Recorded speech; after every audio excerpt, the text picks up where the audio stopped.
Hello, everyone, and welcome to Coaching Ting Talk. I am Master Coach Hasmin and from Life Coach Philippines. And this is Coaching for God-Centered Living. And this coaching conversation is for all the individuals who are now ready. You are now in the season of living a life that is centered to God. And my mission is to help you to get to that next level of God-Centered living. So if this is something that resonates with you, then you are very, very much welcome in this segment here in Coaching Ting Talk. And if you know someone who might be in need or who might be in this season of their life that they wanted to look for their purpose, they wanted to become to have this kind of God-centered living, nandito na sila sa season na yan, then tag them right now in the chat box, okay? So that they can join us directly. And thank you for joining me live today. And please do tag your friends and leave your digital footprints by letting me know where are you watching from today. Today is November 7. Okay, so today is November 7. So please do tag your friends and circulate this video to help us reach more individuals, okay, who might be in need of what I will be sharing to you today. So we are here in God Centered for Living. I am doing a spiritual series, diba? So last time I had the B series and now it is spiritual series. So give them some shout out in the chat box, so give them some inspiring message. If you know someone who might be need some encouragement and some enlightenment and inspiration, tag them in the chat box. And if you are watching this also on replay, para sa ating mga team replay, comment hashtag replay. I am streaming right now via Facebook page, okay, Facebook page of Life Coach Philippines and YouTube channel Coach AI Connect. So if you are new to our platform, please like, follow, and subscribe so that we can stay connected for future learnings. And thank you for joining me today. For those of you who have just for the first time have met me, I am Master Coach Hasmin and I am a certified CACC life coach, master builder apprentice of Master Coach A, mental model collectors of B-Learning Society, the tent maker of B-Learning Homes for Mental Fitness, a community manager of Coach A Upskills Blueprint, the paid membership group for all coaches affiliated in Life Coach Philippines, and member of a Coach A coaching club, the premier club for coaches and entrepreneur. And by profession, I am a registered medical technologist. My previous career is a registered medical technologist in the laboratory before I shifted into a different career, which is marketing, but it's still in the medical field. It's still in the healthcare. It's still related to medical technology. So we are the distributor of the a diagnostic and research product all over the Philippines and all over Asia as well.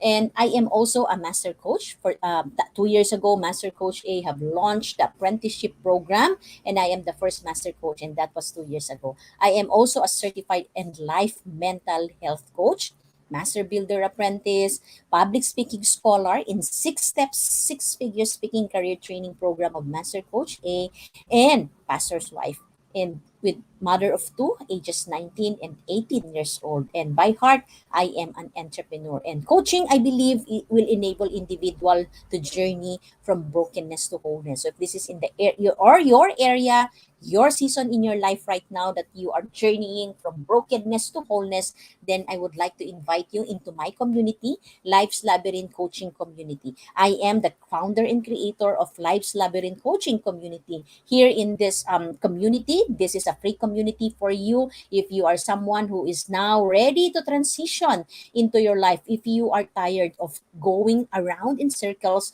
going around in chaos, you've tried a lot, you've tried so many things, but still, there is chaos. There's still void in your life, di ba? May brokenness pa din dyan. Gusto mong mabuo, pero hindi siya mabuo, di ba? If you are ready to make a decision, to make order as a priority in your life, then I invite you to join me inside Life's Labyrinth Coaching Community, and together, let's make that brokenness into wholeness and let's turn chaos into order. And another thing that I would like to invite you every Saturday at 2 p.m., I have another episode here in Coaching Ting Talk, Coaching for Frontliners, pang 2 p.m. po yan. And also, I have also a segment in Decap Coffee Republic Brewing Live together with my other fellow coaches here in Live Coach Philippines. Join us for another exciting November series. Ang saya ng series ngayon kanina, it was all about sing along, 'di ba? Sing songs, 'di ba, with Coach Orville. So every day you can find great things, great topic at lunch. So not only here in Life Coach Philippines coaching page, but also in Decap Coffee Republic coaching page, FB page, diba? FB page. Yan. So, and of course, I mentioned earlier that I am one of the scholar of Master Coach A in public speaking, and as our pay it forward, we are also inviting people outside, okay? Kahit po hindi po kayo coach, you are welcome to join us inside the 5 Minutes Talk Club if you want to end your fear of public speaking by learning the 5 Minutes Talk formula the fun way. Posible po yun, di ba? So because that's what we have learned in our 20 weeks journey inside the public speaking training of Master Coach A. So join us inside, find it in the Facebook, search mo lang 5 Minutes Talk Club, answer the questions, and get inside and just express. Let us know if you want to be part and want to learn the 5 Minutes Talk formula and learn it in the fun way. So you are all invited. Those of you who are watching right now, you are all invited and be part of what we do in the digital space, feeling the digital space with great stuff, the stuff that truly matters. And also, if this is something that you are interested into your organization, Life Coaching 101 and Mental Health Talk, so just feel free to connect with us here in Life Coach Philippines, and we are glad to really provide this to your organization. We have been doing a series of mental health talks to different organizations and stress management, mental health, healthy mental health conversation in the workplace, and of course, introducing Life Coaching 101 as well. Just message us any time of the day, 24/7 hours, 7 days a week. Message us and we will get back to you, get in touch with you with anything that you need for coaching, training, services. And as we begin, I also encourage you to share your hashtag Pack My Bag moment, or what we call here your nuggets of wisdom, your learnings, your aha moments, your reflections, your revelation, kung anong tawag mo doon, di ba? So, but we here in Coaching Ting Talk, we call that hashtag Pack My Bag moment and hashtag Coaching Ting Talk as a reference. So don't forget to do that.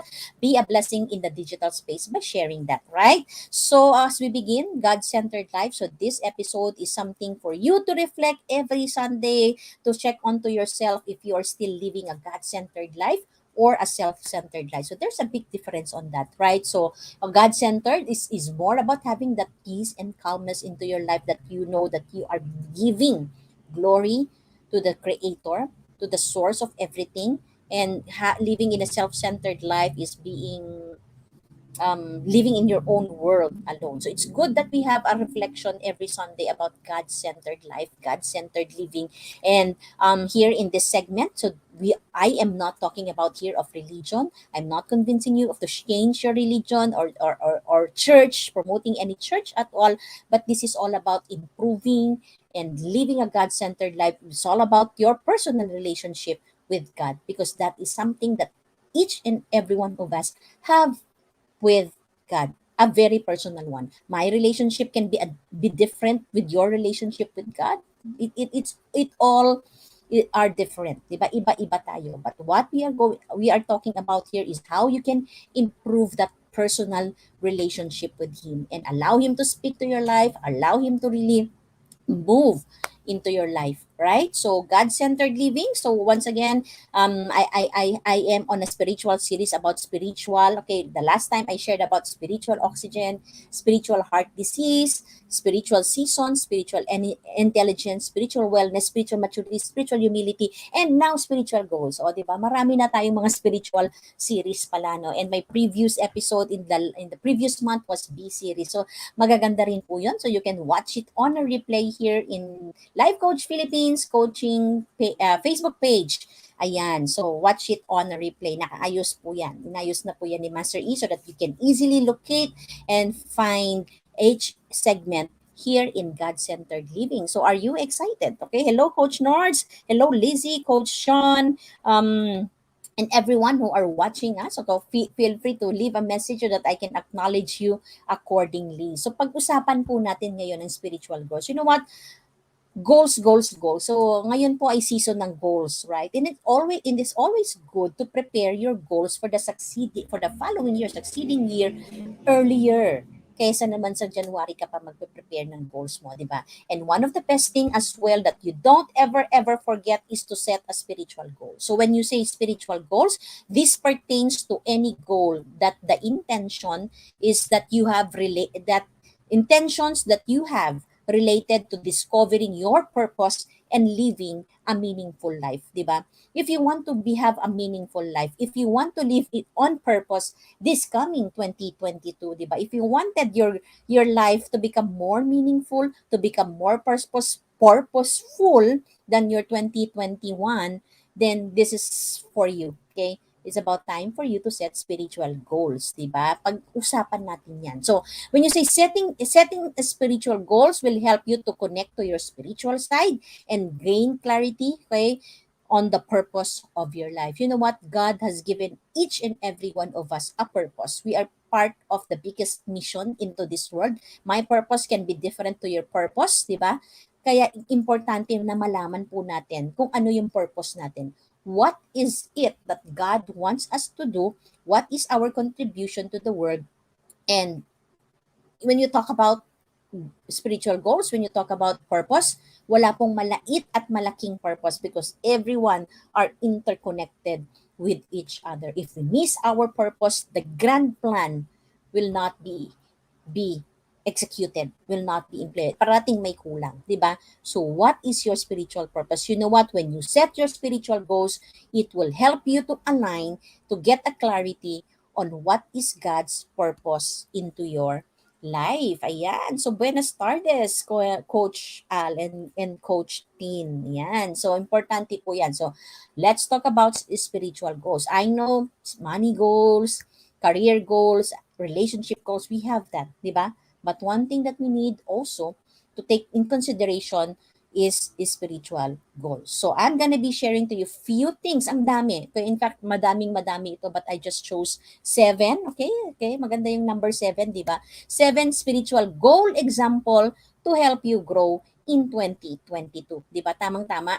Less than 2 months na lang 2022 na. So it's good that you get ahead of 2022, di ba, by setting your spiritual goals. So these are some just examples that you may want to include in setting your spiritual growth and grow your relationship with God, your personal relationship with God in 2022. Are you excited? Are you ready? Number 1 is practice gratitude. So if you want to really level up your spiritual goals, if you want to really enhance your personal relationship with God and find your purpose, number 1 that we need to do is to practice gratitude. You know what? Being grateful is the topmost. Okay, for me, this is the topmost spiritual practice, di ba? Thanking God for everything. You know what? Paggising mo pa lang sa umaga, if you become intentional in practicing gratitude, there's a lot of things that you can already find to be thankful for. Di ba? Paggising mo pa lang, pag open ng eyes mo, not all people are able to wake up, di ba? And not all people will have the kind of sleep that you have, di ba? So practice gratitude. Having gratitude will help you to recognize value, dignity, worthiness in everything, and that includes yourself, di ba? So you may actually consider it to be a remedy for many forms of suffering, di ba? Minsan may mga problema tayo sa buhay, may pinagdadaanan tayo, di ba? But you know what? That is the gratitude is the best remedy for suffering. When you shift your mindset, when you shift your thinking, your thought into gratitude, you'll see how blessed you are. So gratitude matters. It gives joy every day. Tama, Coach Nords, di ba? In fact, it says in 1 Thessalonians 5:18, in all things, sabi ni God, give thanks. In all things, di ba? Hindi lang sa maganda, hindi lang in good times, but also in bad times. In all things, in all season, give thanks. Because whatever the enemy meant for evil, God can turn it to good. So just be thankful, di ba? It's the source of joy. Sabi nga ni Coach Nords, when you are joyful, you have more energy, 'di ba, to go through the day, 'di ba? Imagine yourself, gusto mo bang mag-experiment, 'di ba? Try this one, try mo lang, 'di ba?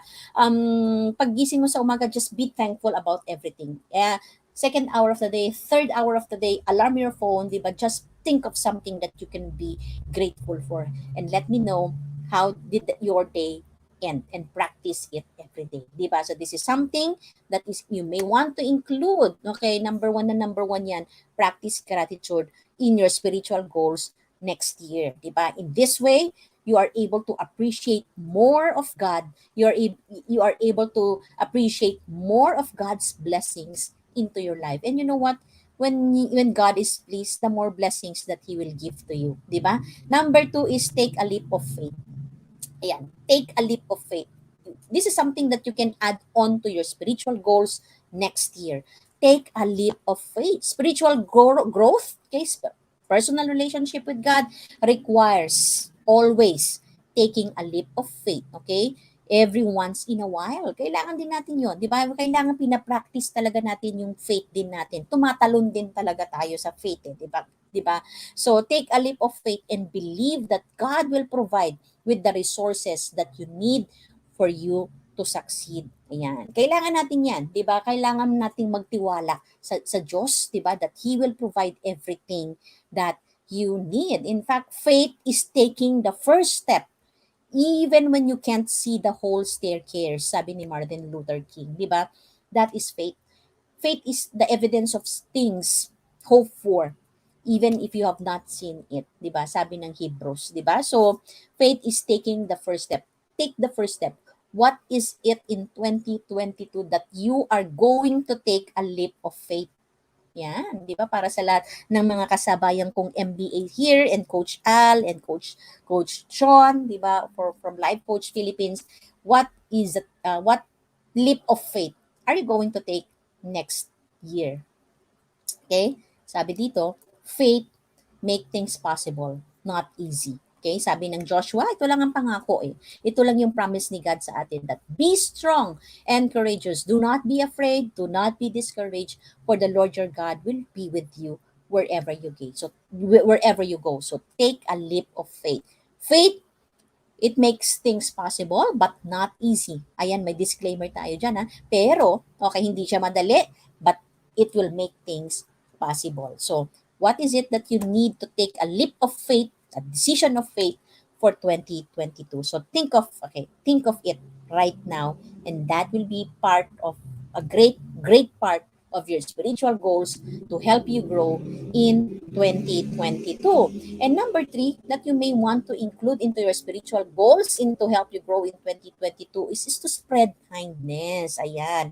Kailangan nating mag-spread ng kindness. So, in fact, di ba, sabi ni Mother Teresa, one of her advice, you can find it in Google, sabi niya, let no one ever come to you without living better and happier. 'Di ba? Pag may na-encounter ka sa buhay mo sa bawat araw, kunyari si Coach Maripe, may pumasok sa office niya, doon sa wellness center niya, 'di ba?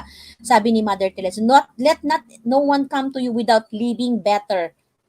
Hindi sila aalis nang hindi nila na feel better sila and happier. And you know what? That's life coaching can do to us, diba? To all my fellow coaches and those people who wanted to embark in life coaching, that is something that is innate in us, diba? We can help people to be happier, to live better. Okay, pagpasok nila sa opisina natin, pagpasok nila, pagka-meet natin sila somewhere, diba? We can help them to make feel better and feel happier at by having a powerful coaching conversation with them, 'di ba? So let's be the living expression of God's kindness, 'di ba? Kindness in our face, kindness in our eyes, kindness in our smile, kindness in our greetings, kindness in how we speak, 'di ba? Kindness is spreading sunshine into other people's lives regardless of the weather. Whether it is a rainy day, summer, or whatever it is, the weather, spread sunshine into someone's life by spreading kindness. In fact, in Romans 12:10, sabi niya po dito, love one another with brotherly affection. Outdo one another in showing honor. So let's spread kindness. Let us be the living expression of God's kindness into this world. So what is it that you need to do? Think of things that you need to do right now in 2022 on how you can spread kindness. Yan, gawin mo siyang spiritual goals mo next year, di ba? Number 4 is spread love everywhere you go, di ba? Spread love, just spread love. Sabi diyan, we love because He first loved us in 1 John 4:19, di ba? God loved us first by giving His only begotten Son, Jesus Christ, di ba, who paid for the penalty of all our sins, be past, present, and even future, di ba? So let's spread love everywhere we go. Hate is born out of fear. So when you feel safe, you go in a fight, flight, or freeze mode. So you may develop the mindset, okay, di ba? Yun yan. Kapag merong hate at merong fear, nagpa-fight, flight, or freeze mode ka. But you know what? Love conquers everything. Love will cover your fear. Love will cover your hate. Love will cover whatever it is, negative feeling that you feel, whatever it is, and you feel safe and secure when when you feel love and when you spread love to other people as well. In fact, sabi po dito ni Martin Luther King once again is, darkness cannot drive out darkness. Only light can do that. Hate cannot drive hate. Only love can do that. So if you want to eliminate hate into your community, into your organization, into your family, and you want to dispel darkness, the work of darkness into your life, and the work of darkness into your family, and wherever you space you are in, love. Spread love everywhere you go. Yan. And number 5, get your priorities straight. Of course naman, di ba? This can really be part of your spiritual goals next year. Priorities. This is one simple word, holds the key to either chaos or calm. So if you want to have a chaotic year, then don't set your priorities straight next year. But if you want a calm year, 2022, then get your priorities is straight, di ba? The first priority in your life, remember this, is to get your priorities straight. Ganun lang tayo ka-straightforward, di ba? Yung unang-unang priority mo dapat sa buhay mo is to get your priorities straight. So, you will bring more peace, you will bring more happiness and value to other people once you have set your priorities. Once you are able to really be more calmer, 'di ba? More kinder, 'di ba? Kaya naman tayo minsan nagugulo yung mundo natin. Nagiging chaotic yung mundo natin, nagiging chaotic yung pag-iisip natin, yung relationship natin sa ibang tao. We hurt other people kasi ang gulo, 'di ba? Ang chaos. So, get your priorities straight. And even your relationship with God.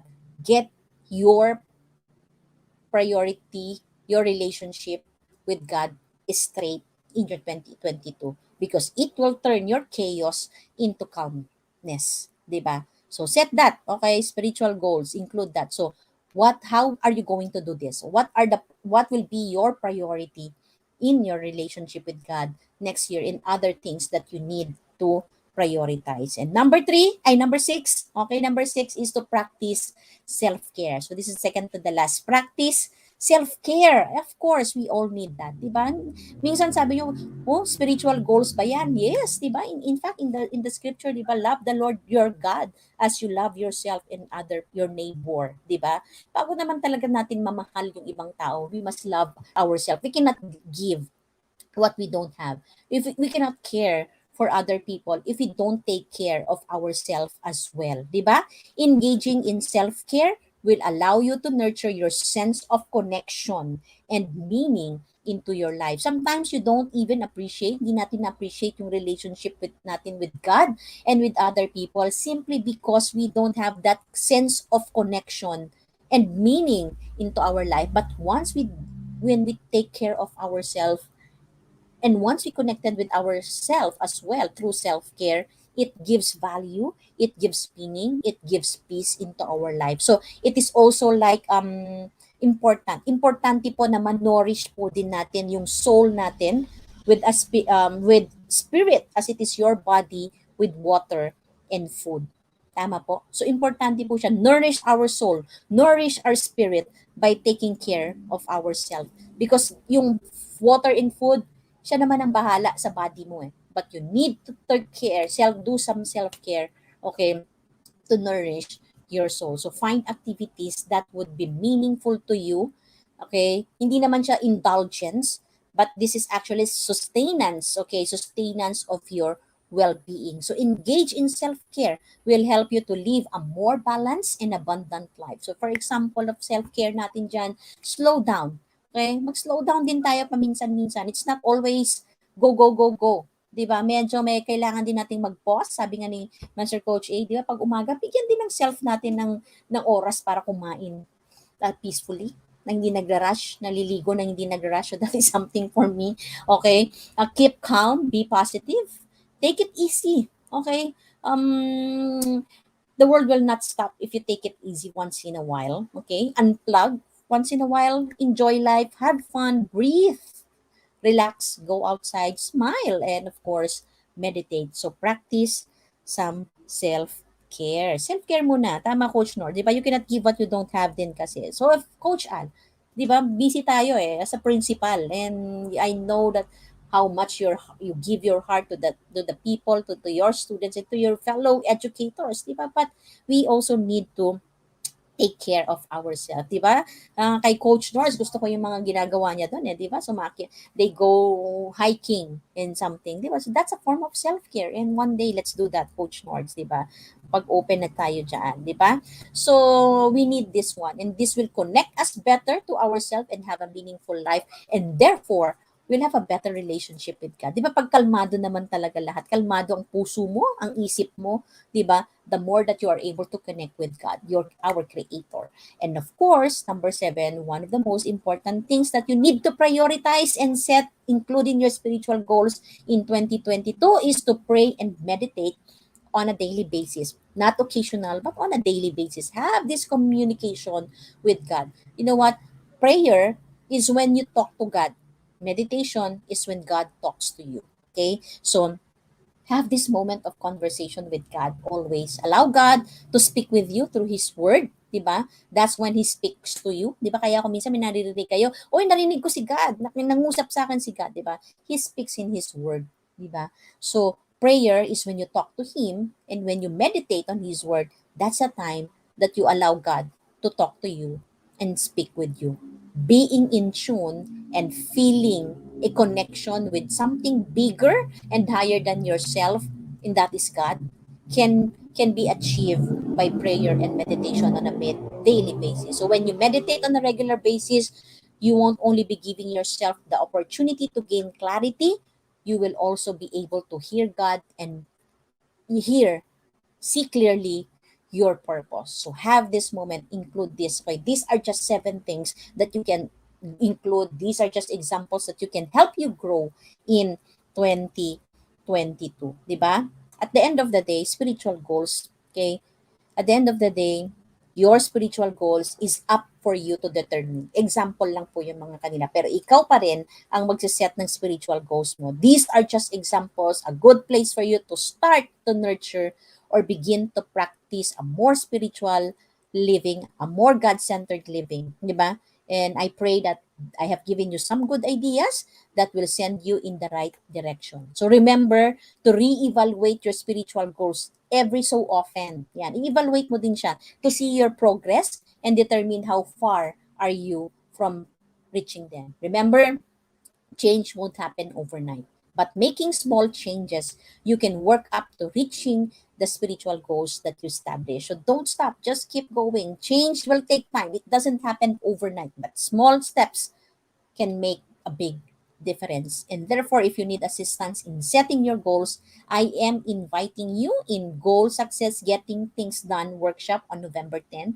That would be on Wednesday at 7 p.m. I'm gonna be teaching you para i-align natin, lagyan natin ng forma ang spiritual goals mo in 2022. I'll be teaching you the smarter goal setting, the secret to sure success, effective time management. Kailangan natin yan. Di ba? May mga activities tayong kailangan gawin in setting our spiritual goals, so that you can become extremely productive with a little investment of 2,500 plus other bonuses like master classes and action changes things journal. Connect with me. This will be on Wednesday, November 10th, 7 p.m. Connect with me and let's have a conversation, and for more details about goals, success, getting things done workshop. Let's align your spiritual goal setting, and whatever it is that you can learn, you can align it into your spiritual goal, career goal, relationship goal, family goal, financial goal. Pwede po siya lahat. This Get Things Done workshop will be very applicable in whatever goal that you want to set into your life, and even to your team. If you are a boss, if you are a leader, this workshop will also be a great part of something in your preparation for your team in 2022. And another thing that you can include into your spiritual goal is joining us inside Cabin Life at the campfire every 5 p.m. Marapit na po. Anong oras na ba? So, it's 4:31 already. So, in a little while, it will be Cabin Life at the campfire every Sunday, 5 p.m. Via Zoom. This is a free community. Okay, this is a free community, free gathering wherein we ignite your passion for the mission. So, free gathering, if you are interested, okay, to be part of what we do, igniting, reigniting your passion so that you can serve in every pillars of the industry, government, family, business, media, education, religion, areas, and arts and entertainment. And today we have a very exciting topic. We're gonna be talking about media, and Master Coach A will be sharing to us the 5-step system to creating a highly successful content marketing strategy. So Master Coach will be teaching us about how you can write in 30 days. Join us in the 30 days writing challenge. Okay? At Cabin Live at the campfire. So message us now for registration assistance. Free lang po siya. Okay? Free gathering. Let's ignite your passion for writing. Let's ignite your passion for arts. Diba? Today in media. So join us, okay? And another thing that I would like to invite you. So if you are not yet a smart holder of the Be Learning e-card, you are still missing the perks that I am enjoying now, and together with other Be Learning e-card holders, today is the best time for you to take action. Connect with Coach Uzels through 0917-586-1661 to join the Be Learning Society, the tent maker of Be Learning homes for mental fitness. So you enjoy the 5% food and beverage discount at Decaf Coffee Republic. Naku, ang daming special menu right now in Decaf Coffee Republic. Okay, so you get a 5% discount there. And then of course, you have access free mental model masterclass by Master Coach A happening every fourth Saturday of the month. Plus, of course, benefit from the 90 minutes free coaching session with senior coaches here in Life Coach Philippines. And that includes me, di ba? And on this month's Mental Model Masterclass, scheduled on November 27 at 7 p.m., Master Coach A will going to teach us on Jeff Bezos' mental model. So are you ready to level up as an entrepreneur? Register now and get ready to thrive and experience financial breakthrough even during this time of pandemic. So for more information, connect with Coach Rosel at 0917-586-1661. And of course, if you want to be part of what we do here in Life Coach Philippines, become a life coach by joining us. Master Coach A is now offering co-actively co-create life coach certification program with CPD units, with 40 CPD credit units. CPD is all about learning new things or refreshing your knowledge by doing new things, and this is what makes CACC Life Coach Certification Program the perfect track for continuing professional development. And life coaching is a 21st century learning experience that is empowering professionals to enhance their skills in multiple domains and thereby increasing their relevance in an increasing complex workplace. And if you are not if you are still working in the corporate and whatever that you are doing, pwede mo siyang i-integrate. Yung life coaching is another tool for you, effective tool to you that you can integrate in whatever that you do. So CACC includes 21 days learning, online learning, 3 days live coaching bootcamp with Master Coach A, and 3 days live business bootcamp with senior coaches in Life Coach Philippines. So message us now at 0917-586-1661 to discover the opportunities that is waiting for you in this profession. So once again, okay, this is the end of my segment for today. Do join us for another coaching conversation tomorrow with Coach Sean, coaching for workforce management at 10 a.m., Coach Marife for coaching for fitness and nutrition at 2 p.m., and Coach Tin for coaching for relationship at 4 p.m. So this is Master Coach Hasmin from Life Coach Philippines for Coaching Think Talk. So coaches like us, think and talk like this. This is us in the Philippines. Love, bam, boom. Bye-bye.